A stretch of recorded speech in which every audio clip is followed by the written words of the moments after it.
And we are alive. So, what are you cooking this week, Sam? Seeing as you can do that, and I just sort of throw meat at the oven and try not to poison myself.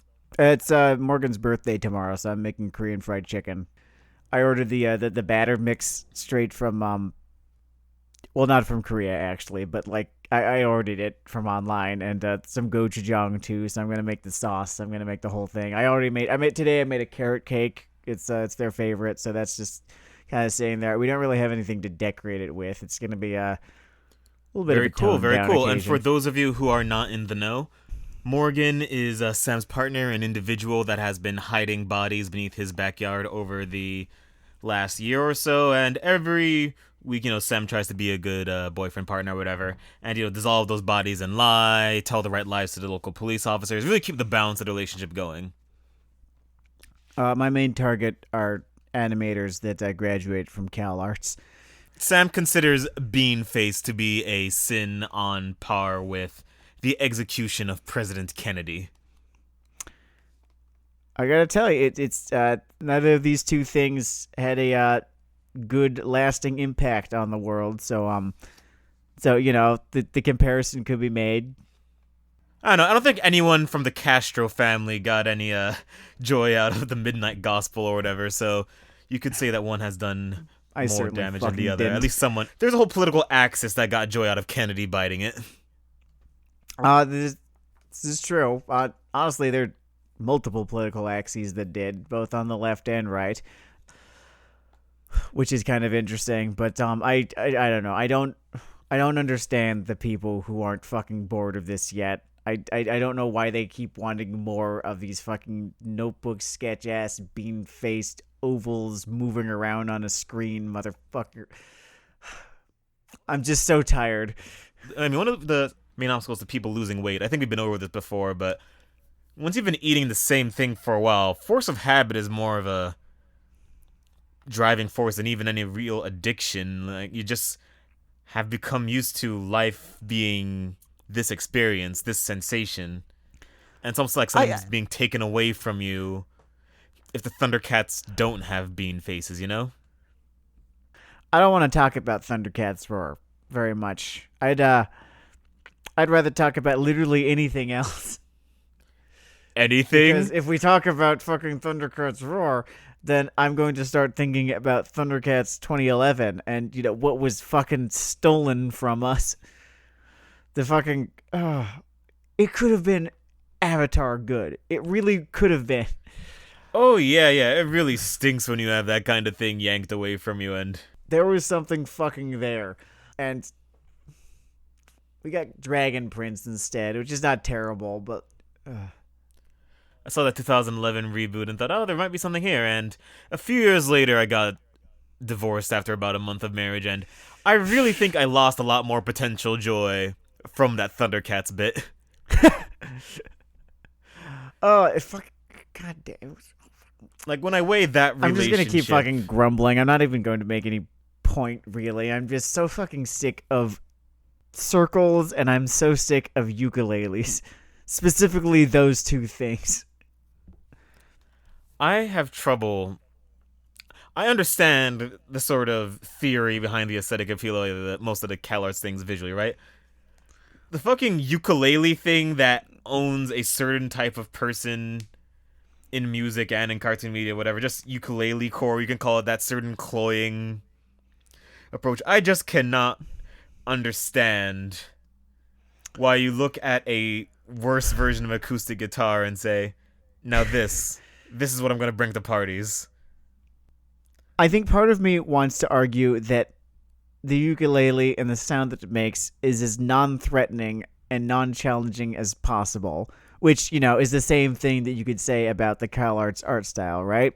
Although I do know that the CalArts art style sort of is it exists because of this sort of ethos behind the CalArts method, which is in Mm-hmm. essence the idea is that they want the belief is that a character design should be as simple and as easy to recognize as possible, right? So Oh, so the everyone should easiest. just be a colored blotch when you get down to it. Like everyone just gets one color per character. And the idea is like, at least within this show, if like someone looks kind of like a rounded off triangle and someone looks kind of like a rounded off rectangle, and if someone looks vaguely like an oval, right?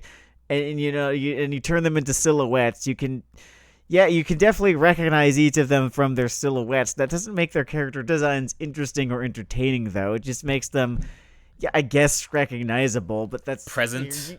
yeah, it makes. Let me try that again. I'm trying to come up with a colorful metaphor here to illustrate why you're kind of only going not even a halfway, but a quarter of the way. And I can recognize that, I don't know, a dish has onions in it from the smell of onions, but it still has to taste half decent. If that makes sense. I like that. At least brings us full circle for me starting with the food. Mostly because I'm hungry. I don't know. I don't schedule things very well. I made pork agrodolce a couple days ago, and what I've been doing is just like kind of spooning a couple chunks every couple of hours into a little mug, just heating that up in the microwave, and that's just been meals for me. Cool. In my bored quarantine existence, I tried wrapping bacon around a carrot. Well, if the carrot was like cooked in butter or something like that, then I feel like there's something there. But did you cook the carrot first? Let's say yes. Let's say I'm a very smart person that thinks about different aspects of his palate and at least broiled that fucking carrot before I wrapped bacon around it instead of just. I don't know. I was just a culinary version of a kid with a fork just staring at a socket, and it slowly gravitates more closely towards it. Speaking of kids and things you shouldn't fucking do, let's talk about Assassin's Pride. That's show one today, kids. It's Assassin's Pride, which came out, by the way, way more recently than I thought. Like, I thought this was hot on the heels of Eromanga Sensei for reasons that will become apparent. But no, this is just like last year, perhaps the year before. Honestly, I feel like we're a little bit late to the game on this one because all the various, anime personalities on YouTube and Twitter and such have already had their hot takes about this show. But I wanted mine. it's always fun to get your turn at the local punching bag, or in mixed martial arts they call a match that you're guaranteed to win easily a jobber, if you will. They call them a can. A can? Okay. Yeah, like and you things have have this been in the very can? positive on this programming. So I thought, what if I just opened up two real nutritious protein-full cans? The second one's going to be big order. And what I appreciate about these two shows is that they are very, very different shows that are nonetheless equally bad. It's kind of interesting And that they are provoke somewhat both the same reaction. as trend-chasing as they are, and you would call them both action fantasies, but they are very different beasts of. I mean, for starters, they are, yeah, chasing the coattails of two different things. This, for instance, is chasing the coattails equally of, I want to say, Sword Art Online, which continues to be the fucking serpent in the Garden of Eden of, like, shitty anime in the 2010s. It's not the serpent in the garden because we didn't fucking learn anything. It made us dumber. We forgot shit. I would argue that we didn't learn anything then either. We learned shame.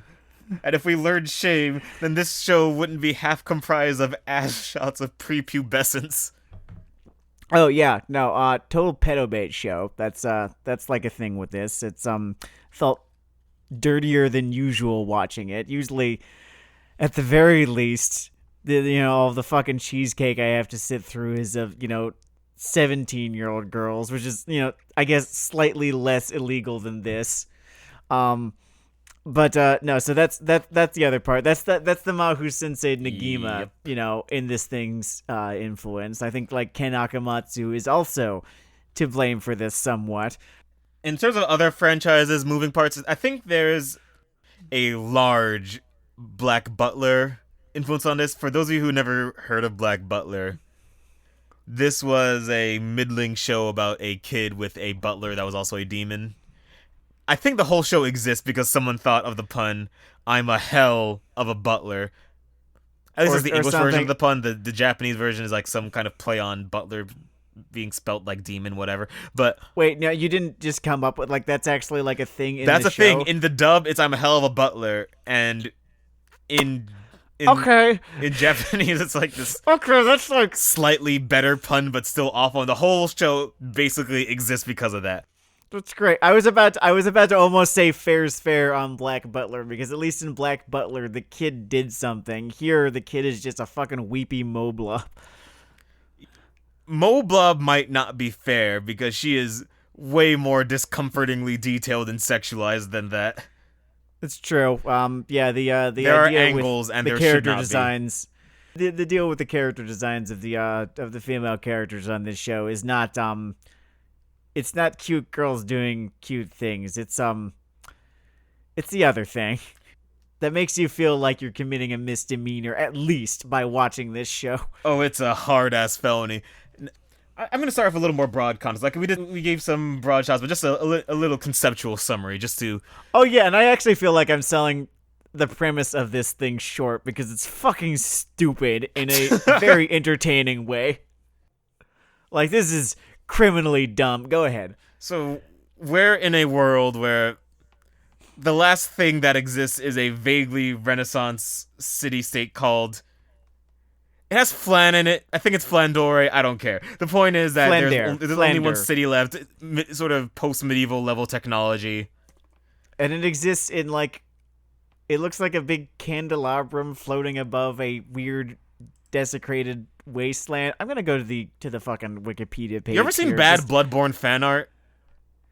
Yeah, it's A lot of it's aesthetically it's not like aesthetic. that. Like someone who's only watched Nagima draws Bloodborne fan art, and that's what the city looks like.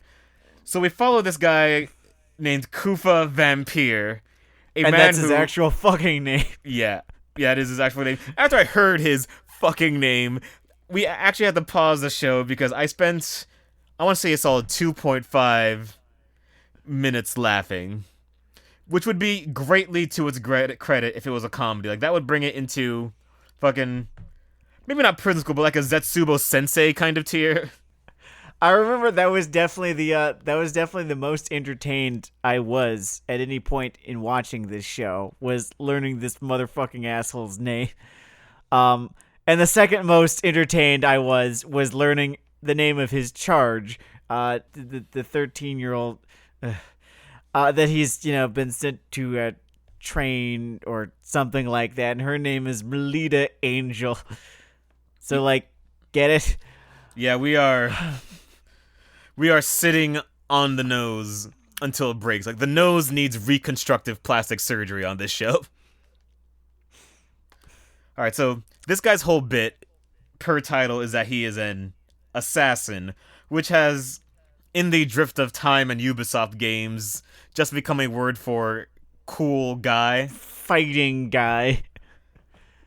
And Fighting guy. Maybe they fight a little bit more up close than others, and that's it's been the term has been diluted, shall we say? Yeah.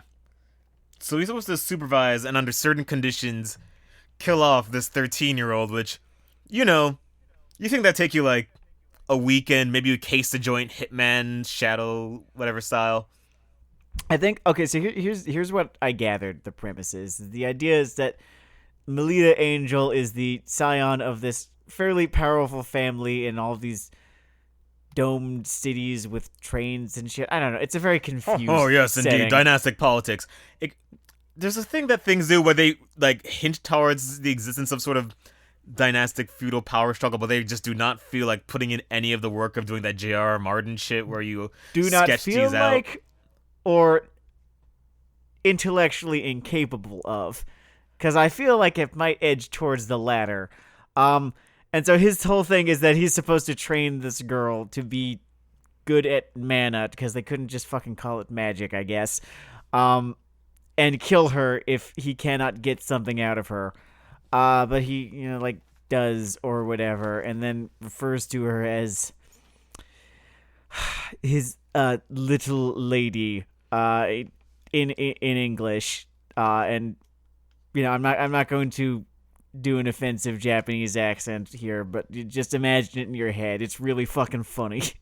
It is very funny. What's funnier is that the screen goes all pink and they both get let's make out face and it just slowly dials up the fucking Amber Alerts from there.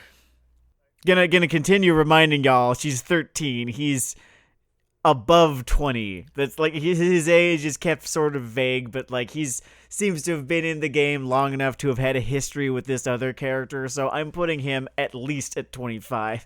And honestly, he's older than 15 and this is weird. So yeah, we're in a bad territory. When we did the fucking worst of list, I described Aromanga Sensei as a show by pedophiles for pedophiles.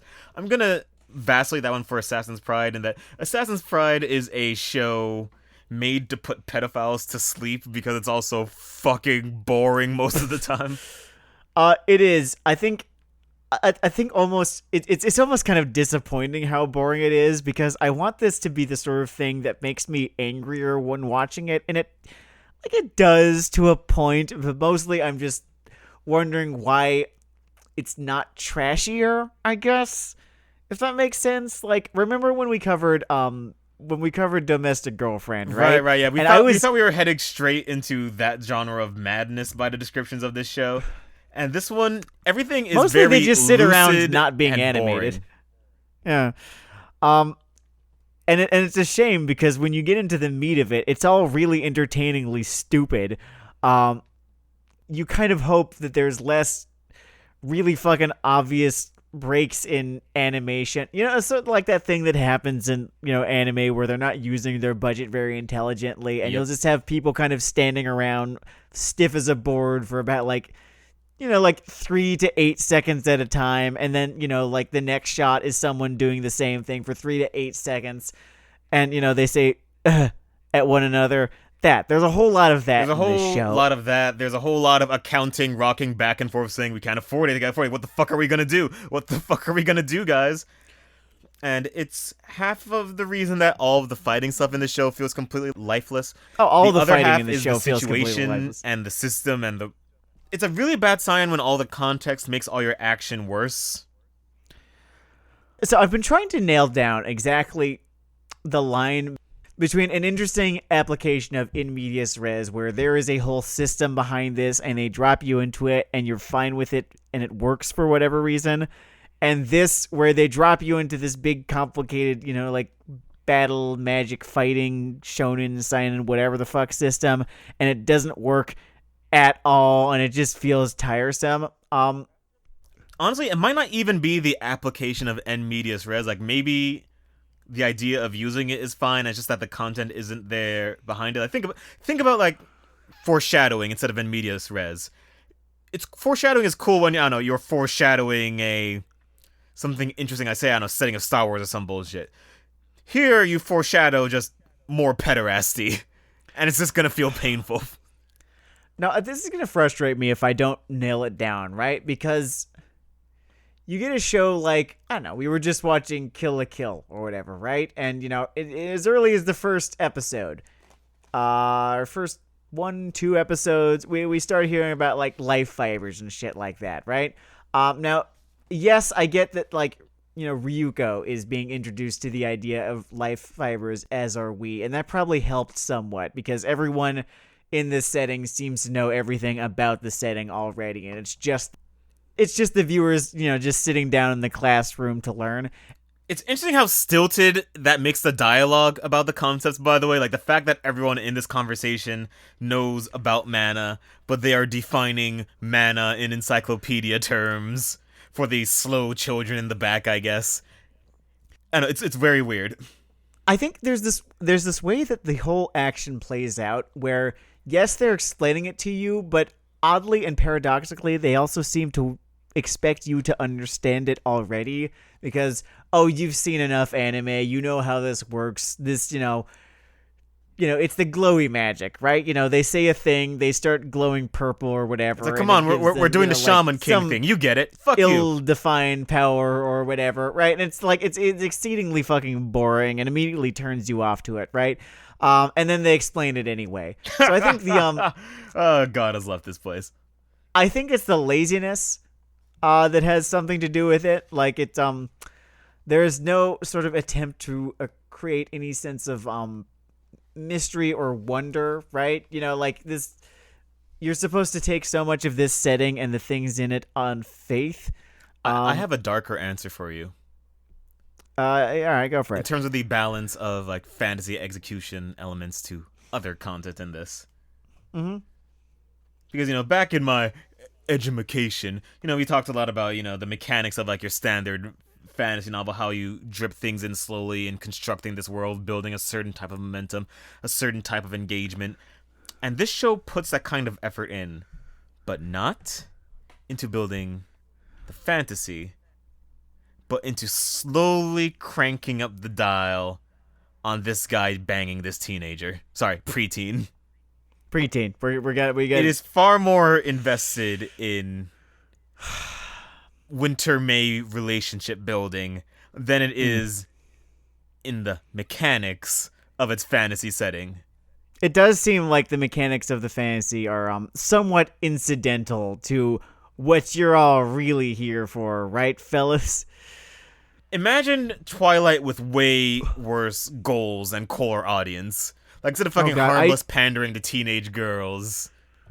I've just become aware of the audio commentary for Twilight on its DVD or whatever, and we were unfair to Rob Pattinson in 2008. We really were. That fucking guy. You should hear him just fucking shoot on this movie as he, like collects a paycheck. Dude, let's make a night of for, this. Can that be a Weeaboo Hell supplemental? I wouldn't mind. I wouldn't mind that whatsoever. I think I had some fucking take about this, a while ago. How 2008 Sam would be utterly disgusted with 2020 Sam telling him that Robert Pattinson is now one of his favorite actors. Just like, oh, I knew you'd be a dude. If you think seller. that's mean, 2008 Denard look at 2020 Denard and say you're only on phase 6. The operation demands a higher effort. Give me your pinky. I'm not giving a pinky. Cut it off. I'm not giving my fucking pinky. You need to learn. You need to be educated. You need to be disciplined. Look, kid, do you want like a White Claw or what the fuck is a White Claw? I wonder when exactly hard seltzer happened. Like when it not when it caught on, but when was the first hard seltzer? That's a great question. Had to have been sometime in the last decade, right? The last half decade even. I don't have that time lined out. I know I bought one for the first time maybe 2 or 3 years ago. I want to say maximum 3 years ago. Yeah. Because I was skeptical at first of the idea of a hard seltzer. And then, I embraced the idea of 100 calories and maybe the price is just, I feel kind of like a lame asshole when I'm getting drunk. But, I'm already a lame asshole, so... I'm fine with being a lame asshole. I'm fine with being a lame asshole that weighs less. You only want so much of the world to be assholes of a lame variety. Otherwise, the whole world just smells like ass. We've gotten off topic because this show is kind of boring, and that's it's... No, it's not its greatest sin. The pedo shit is definitely its greatest sin. Bronze medal on its list of sins is the boredom, I would say. One other thing that I wanted to bring up about this thing is the fucking another part of the Sword Art Online / isekai influence on this. Even though this is not an isekai show, you could fucking smell the isekai on its breath. Oh, you can see the fucking fang prints. It's like, how you can just find a werewolf by instinct in more interesting fantasy settings. Like there's the Predator's taint in World of Darkness or whatever. Yeah. You can just smell the formalist taint of isekai on this one. You can smell it on this one specifically because it has a diegetic class system. Kufa Vampire's class is samurai. Someone else's class is paladin. And they say this out loud. It's not like it's just a bit of text appears on the screen or whatever. No, this is something that is understood in world to be a thing. Dude, I got so mad. I'm trying to figure out how I can best illustrate how fucking damaging it is to a fantasy setting's believability when you start incorporating elements from interactive People might give a shit for the word shit. believability. I think the right term is engagement, like just your ability to Engagement, yeah. play ball and enjoy what is happening. And whenever someone uses fucking diegetic RPG, I'm misusing the word diegetic, whatever. Whenever someone uses just hard RPG language in some kind of live passive media, it just completely resonates. Like, I understand for a second what it's like to be Jim Cornette watching most things. Well, for me, it's like I'm kind of doused with ice water, right? And immediately, whatever I'm watching, whether it be isekai or not, like this, it's not isekai, but it's isekai enough, right? That it immediately starts to feel like I'm just watching someone play a video game. And I hate that feeling, and I don't know why anyone wouldn't. And that's like one of the main reasons that isekai just does not fucking work for me or at all. Honestly, I'm gonna break my own rule here. I mean, I've already been breaking my own rules. We have rules here because, like, well, one of my personal rules is to say not that it sucks, but that I don't like it. But no, isekai sucks. So does this. And I have no part of such the reason rules. why I'll just is because echo of that. Isekai sucks, and so does this. For my fucking media values, it's the equivalent of the voice actors reading the parts of their script that are not their lines. Like, if they just started saying, INT, classroom. Kirito, a useless asshole that holds two swords, strides in, smiling for no good reason. No, for me, it's a little bit that, certainly, and like I think that's a good point right there. It's also this. So here's the thing: when you include a class or mechanics system, right, in a show that is, decidedly not interactive, right? Mm-hmm. Anime is a non-interactive medium. Unless, there was some fucking call-in thing like Death of a Family, or Death in the Family, but that, to my knowledge, has never happened. But even then, that's not interactive enough, right? Right. When you are dealing with an uninteractive medium or a non-interactive medium, and then you include elements that exist because of the fact that you're in an interactive medium, for instance, stats or a class system or shit like that, right? A mana meter, shit like that. And you include that in a non-interactive medium, you are making it feel like I'm dealing with an interactive medium, but I'm not able to interact with it. So I am feeling very much like I am watching someone play a video game. That is kind of the point that I've been trying to make here this whole time. The isekai is watching someone play a fucking boring ass, like one of the lesser, Dragon Quest games, right? And when you include diegetic class systems, you're doing the same fucking thing. Yeah, don't reduce your fucking anime to a fucking let's play a Final Fantasy 13. And like, I hate these fucking bland "this is you" characters, so I do not feel like it's me playing this bland fucking Dragon Quest ass game.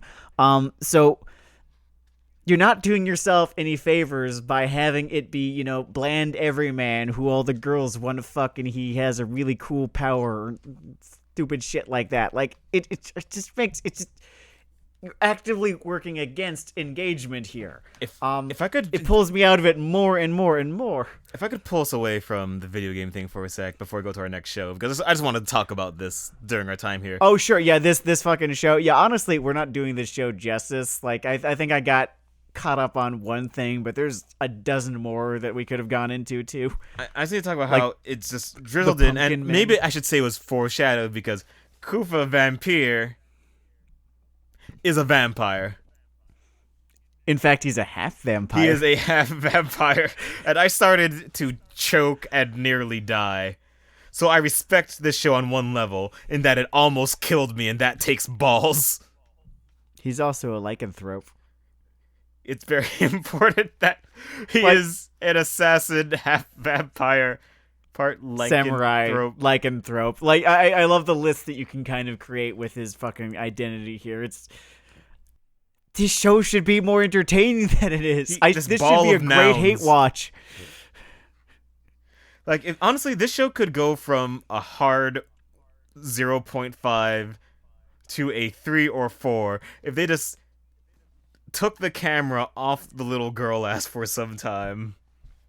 And they're loath to do that, by the way. There's It's deeply anytime they discomforting. need to fill 5 seconds, like they point the camera at this 13-year-old girl's ass, and I just sort of tried to politely look away from my laptop screen while we were Actually, if I can make a really gross point about this show, sure. it's not as fixated on little girl ass as little girl center, like, flat chest. It's gross. It's bad.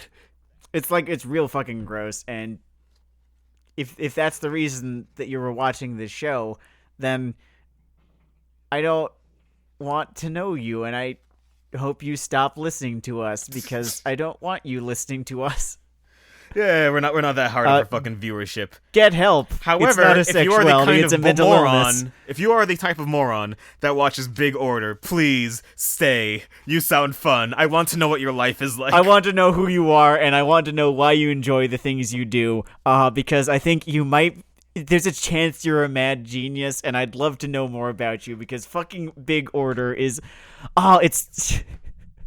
It's so its own thing. I think if you're a fan of Big Order, you're actually smarter than me. Like, you just take this information and just fill in everything that this show just decided to not do. Like, your brain does You're it like, on autopilot. I understand. Like, you are an evolved creature that can just take nonsense and find meaning. Like, you're solving algorithms with your ascended mind.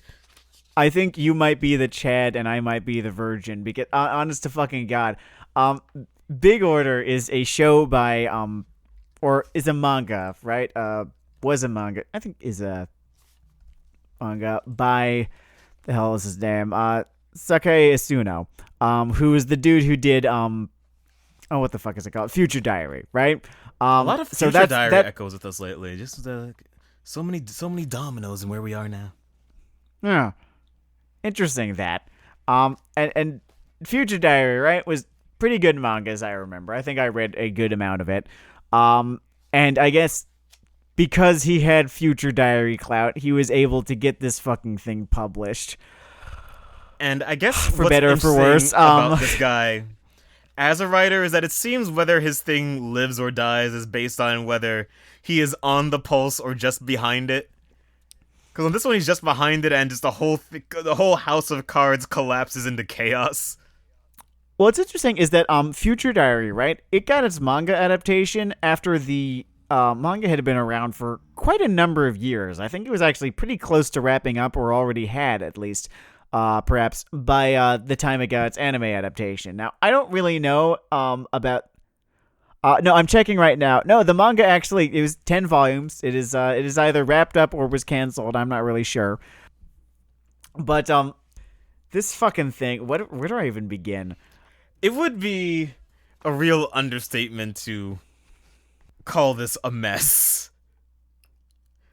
Because I guess a mess implies a certain type of randomness, whereas here there is a lot of very specific information and executions, and everything looks just like animated enough where I don't feel like they rush it. It's just like they don't know what the fuck they're doing. It's incredible. Like, I wrote down the line where everything permanently collapsed into itself. Like, I wasn't doing well before this, but the second that... Well, there is certainly an order to Grand Order, certainly. Big Order, Grand Order is a whole other fucking... Big Order, Grand... Yeah, no, it's another shitty thing that I hate. No, I don't hate this. I think it'd be wrong to say that I hated this. It was entertaining. It was entertaining, but let me get this line in the world. Just, I'm Kurenai Rin, an assassin sent to kill you. When they say, I think that's when this show had me, is like that moment right there. and Like, I might just finish the fucking thing. It's only 10 episodes. I think you've gotta, like, Big Order only happens once. Big Order is a show, and okay, so the whole premise of it, and don't worry if you get lost here, because that's just proof that you're still sane. The idea is that at some point in the next year or two or something like that, you get these people called orders are introduced into the world, and they're people with, stands. Yep. I'm not going to beat around the bush here. It's basically that. Araki's gonna start And fucking suing people eventually. Like we've reached the he density. seems to just be honored to be as influential as he is. That's the only explanation I can think of as to why he hasn't gone fucking litigation crazy. So you've got orders, right? Which stand users, except the world knows about them, right? And in JoJo, it was always kind of understood that people like It's not at the just top of do the not newspaper. fucking notice stand users ever. In this, no, they figured that shit out immediately, and one of them is our protagonist. His name is Ag. His whole deal is that his stand, whatever, His order has the power to deflate narrative tension because it can control all people and objects and some ideas, as far as I can tell, in anywhere he has walked. Okay, so that is the basic premise on the ground right now, right? It's just that is the world that we're living in, and at some point he used his power in a way that caused I guess you could call it a minor apocalypse. Like civilization just took a really big shit, and now we're living in the aftermath of that. Some 10 years later or something like that, right? Yeah, so he just like nudged some tectonic plates or whatever the fuck, and people aren't happy. There were some implications. I don't think the show is really going back to this because it's sprinting from concept to concept like it's on Quaaludes, but the first episode lays the foundations of some fucking X-Men discontent with the orders. Yeah, that if they ever explore that, it's going to be way later because they lay those foundations or they allude to that, and then it seems kind of forgotten about just a little bit. I think I almost feel like I'm misleading people describing this stuff as the premise of Big Order, because this stuff is the premise of the first episode of Big Order. The second episode's premise is that they go through a coup of the Earth's government, Kyushu? and I want to say 4 minutes before introducing the Gotei 13. Yeah, I cannot stress enough just how little time this show wastes getting to the meat. In fact, it is so quick to do so that it seems to forget that you kind of need an entire arc or so. 8 episodes, let's say, before you get to the show that this show gets to within the first 2. Honestly, within the first 20 minutes. And there's this point in the second episode that's very emblematic of this, right? When after, like screwing around with the assassin sent to kill him for a couple of minutes, we are immediately introduced to, I called this moment Attack of the Character Designs. Yep. Because immediately we were introduced to this council of 10, and they're all... Yeah, they're the Gotei 13 from Bleach for all intents and purposes. Just these 10 powerful orders, and they serve him now. And they all have names and powers and backstories, and, personalities. And it's the second episode. And here they are now. I hope you enjoy them. Here's what it's like to see all these fucking designs just leaping at once. The next time you are in a library or a bookstore or a physical place that sells books, when the world exists again, I want you to go to a discipline you know nothing about and find the thickest textbook on that topic and open like halfway through and try to just process that shit in 40 seconds. That's kind of what it was. That's not a bad analogy. You will feel your brain go through a seg fault. And if you don't know what a seg fault is, Big Order now expects you to know what a fucking seg fault is. I want to go back to the whole there should have been an arc that happened before this, because there really fucking should have, because you've got this whole fucking premise and this world that is only half built. And if you spent, I want to say an arc or so building this world, maybe building the relationship between these two main characters.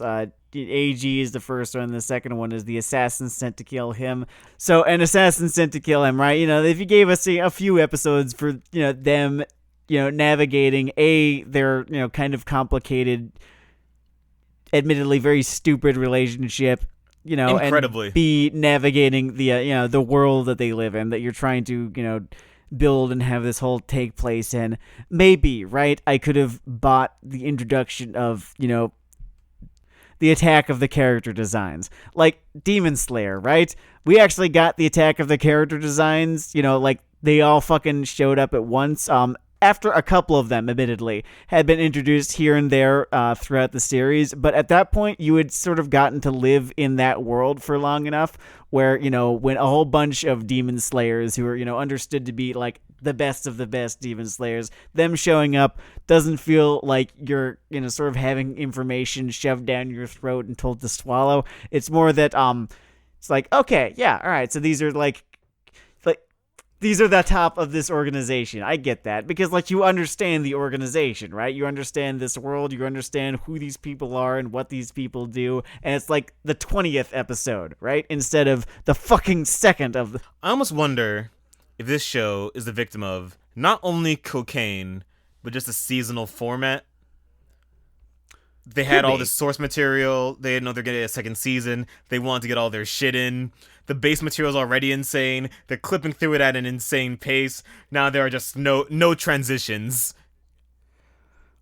Yeah, and at the end of the second episode, they decide that we're going to take over the world. We're starting with Kyushu. We have already taken over the island. No need to thank us. And then we're doing Japan next. Episode 3. The Prime Minister of Japan kidnaps the entire families of everyone in the Gotei 13, Big 10, whatever the fuck, and executes them in front of our hero. Because, okay, so I guess he's psychotic or something. Scene in this, by the way. And we're supposed to just buy, oh yeah, the world's fucked up. So is the Prime Minister of Japan. No, dude. No, I don't buy that. I have several serious questions. I'm just sitting here not suspending my disbelief, and you're trying to put that shit on me? Fuck you. Excuse me, sir. Tonally, you are severely underrating the amount of laughter we did. That scene brought joy and light and warmth to my heart in a time where I needed it. Sam, it's true. There's a chance I'm being a little bit disingenuous. When we all want to imagine a better world, don't we need Big Order? Don't we need Lady Gaga? Don't we need a live-action version of Big Order where Lady Gaga plays an assassin sent to kill you? That's my fucking pitch, everyone. It's she's definitely... I do not think that she is on my short list, but you know what? Shine on, you crazy diamond. We should talk about the Prime Minister of Japan scene, because it's less a scene and more just a whole fucking sequence. An experience. It takes up the bulk of the third episode. All right. Because the whole thing is the last 2 minutes of the second episode. We are introduced to the Big Ten, or whoever the fuck their names are. Yep. And their fucking character designs, and they say, "Oh yeah, we're gonna take over the world." And this fucking kid, AG, is like, "Cool, let's fucking do it, guys." I think he goes through about, I want to say 45 seconds of resistance. It exists. Does he? Okay, maybe he does. I'll take your word for it. You've seen this Not so much twice. of conquering the world, but to being their puppet. There's this weird push and pull thing where they have forced him into the position of representing their world domination scheme. It makes less sense the more I try to think about it or explain it to you. Well, especially because he doesn't seem to have any sort of problem with that. So, right? There's no conflict whatsoever. It's why I think if you like Big Order, you might be a higher form of life. You just understand things that I don't. Because the thing is, there's no fucking tension. His fucking power to, just control whatever. And, oh yeah, no, he, if this ever reminds you of Code Geass, strong vibes. Yeah, that's what they're fucking aping. So, and, he even has, a little thing that fucking glows whenever he uses his power, except it's on the palm of his hand instead of his eye. It's like They Code wanted Geass to 8 Blaze Blue. ish. There's something else in there too. I mean JoJo, but yeah, there's a whole like drama removing superpower that he has where, like in Code Geass, right? And I re-examined that show. I went back and watched it again, Mm-hmm. and it's a supremely dumb show. To its credit often, but what it does is it gives, the main character this power, and it sets limitations, and it puts him in positions where, he has to fucking think for a second in order to use it. In here, it just doesn't seem like that. You just sort of point him It's just a in. button that says You, win. Like every time something you, is stressing him out more than, I don't know, jogging down the street, he can just yeah, press the win you point button. him at a situation, and just kind of set a 5-minute timer, and maybe it'll take him that long to figure it out, and that's the only tension. Is like He can just like have his stand, poke some metal, and say, "Yo, make that a Lambo." for real, because the fucking stupid ass prime minister execution scene, right? The premise of the scene is that the depraved prime minister of Japan, sure he's depraved or something, whatever, has kidnapped the relatives of everyone Yes. in the Big Ten, Yes. and has this fucking sword guy Soon. go around executing them, on television, and this is being This is on like UPN. played on the streets. Yeah, this is exactly and this is being played to, the populace of Japan who are fucking cheering for it because which adds all Okay. kinds of humor value. it does, and it does nothing for the world building. Though that was sort of the idea I get, or that's what I'm sort of getting was the idea. It does absolutely nothing for the world building. It just pulls me further and further out of this. Makes me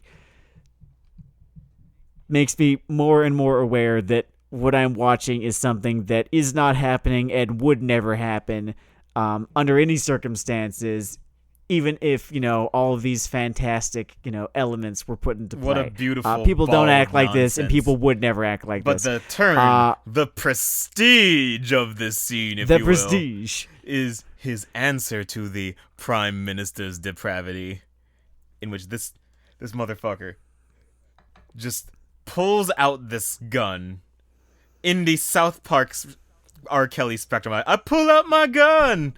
A gun that was handed to him in an equally amusing sequence, by the way. But he pulls out his fucking gun, and he just starts shooting the other members of the Big Ten in the chest. And you know that it's going to be fine, because there's no tension in this scene, or anything that happens. But it's just really funny to watch him walk up to character design, putting two in their chest, and they fall over, no blood or anything, which again takes it out because this show has been the edge carnival up to this point. Like, it showed a little girl getting stabbed. Oh, they're called the Group of 10. I just scrolled down on the Wikipedia page. I don't care. We've So been they're calling the them Group the of Big 10. Yeah, I really do not give a shit. Yeah, the Group of 10. Right, and they go down bloodlessly, and they don't even let you believe for that long that he has actually capped them, because one of them opened their eyes and does a heh just like we planned smirk, to the camera, and I wanted to fucking slap the motherfucker through the screen. Oh yeah, like, just in case there was a chance that you were engaging this in some sincere manner unrelated to a podcast, off they go. Mm-hmm. It's fucking wild. I love that the show existed, because there are a lot of strains of bad out there, and I can at least live with the world if for every fucking assassin's pride there are these Ed Woodian projects where they thought it could be good, and pederasty wasn't even on the list. Well, I guess actually there was a whole sister fuck there. Whatever. There was the maybe sister fuck thing where, care is taken to Underline that they are not blood related. the whole thing is that the main character had this dying sister who still is dying, like she's still alive or whatever 10 years later, so like okay, He should whatever. order the disease to stop progressing. And care is taken to show the viewer that they are in fact not blood related, and there's like no reason for this whatsoever, or rather, this could be for no other reason but that it makes, the idea that he wants to fuck her, slightly less creepy. So that's an element kicking around just in the background of the show. In case you were starting to feel good about any of Like, this. in case you didn't think you were gonna get the fucking Brazzers step sibling wind up. Lo ex behold. But you are. And so that whole thing is just kind of sitting there in the background, and she's several years younger than him, and I'm pretty sure. Shudder. Unless I'm remembering her. No, I don't think. Yeah, no, she is several years younger than him. So I guess that's our unifying theme today, everyone. Pederasty, lovely day. Whether you're a tutor or an older brother, what's important is for you to hit that like a meteorite. Oh my god, what the fuck happened? One thing, if I want to give this show any credit, it's that it doesn't have. No, never mind. I was about to give this show credit for, having less than the usual amount of, oh god, this is real fucking thin, people will notice, we might as well put some anime titties in here. But why do you think an assassin sent to kill you is here? Yeah, no, assassin meant to kill you gets a fucking lingerie scene in the third fucking episode. It does not even fucking take them until a fucking beach episode for, no, so No, you don't get points. Yep, Big Order is convinced you don't. that it has to do all the things very quickly. Even just cram the fucking classroom scene from Ava there in the first episode because fuck you, I guess. I don't know. Because fuck you, yeah, it's the only thing that people have ever fucking watched. Well, obviously, no, because they have watched, Bleach and Code Geass, obviously. And step porn. JoJo as well. Lots of step porn. And step porn. I mean, all of Japan has. Yes, only Japan. I don't want to hold on. I don't want to generalize. The entire world has not a plague. half the people in the anime industry have. There was this one fucking thing that I wanted to, just the pace at which, because we're covering material from the first 3 episodes, 1, 2, 3, 60 minutes of content, and we get all of this shit. Dude, Sam almost snapped after doing 2 back-to-back. It was fascinating to watch. And he just was not out of paced shit. well. Yeah, that's the thing. I was concerned. I was legit concerned that if we paused, I was gonna break my fucking neck from the whiplash. That's how fucking breakneck paced. I mean, that's why they call it a fucking breakneck pace. Except it didn't work. It just made me feel confused and exhausted as I was going through it. If I were to Corey Graves and bring in the color commentary here, in every fucking carnival in America, they sell this stock machine called the Mind Scrambler. Mm-hmm. And boy, I feel like someone just strapped me upside down to the Mind Scrambler. Or the Gravitron. Or just strapped me upside down to the side of a truck and asked me to recount what I had seen from my perspective. I don't know. I mean, I'm glad I had you here to help me because I'm not sure that I could do it alone because, Christ, this show was a lot. We're a good tag team, Sam. We can survive all kinds of pain. And pain makes you feel fucking alive, doesn't it? I mean, until you die from it, sure.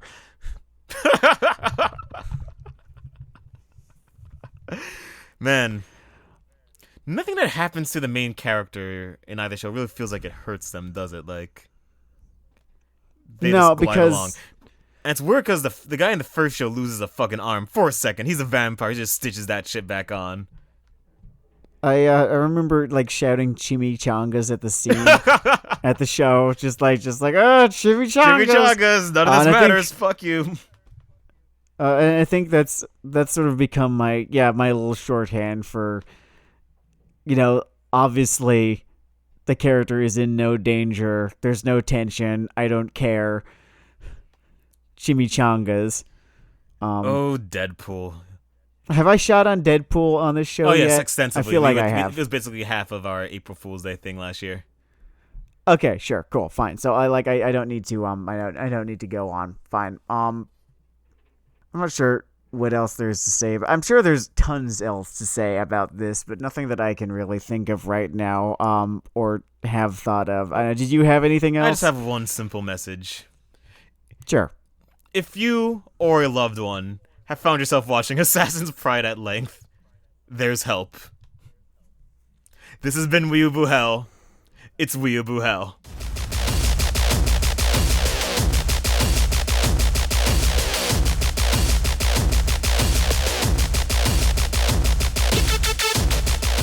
By the way, have you seen that thing I've been doing where I've just been putting a joke in the after the episode? Unfortunately, usually that is where I turn off the episode, is when the end So credits will roll. 98% of our fans, but now 2% have an expectation.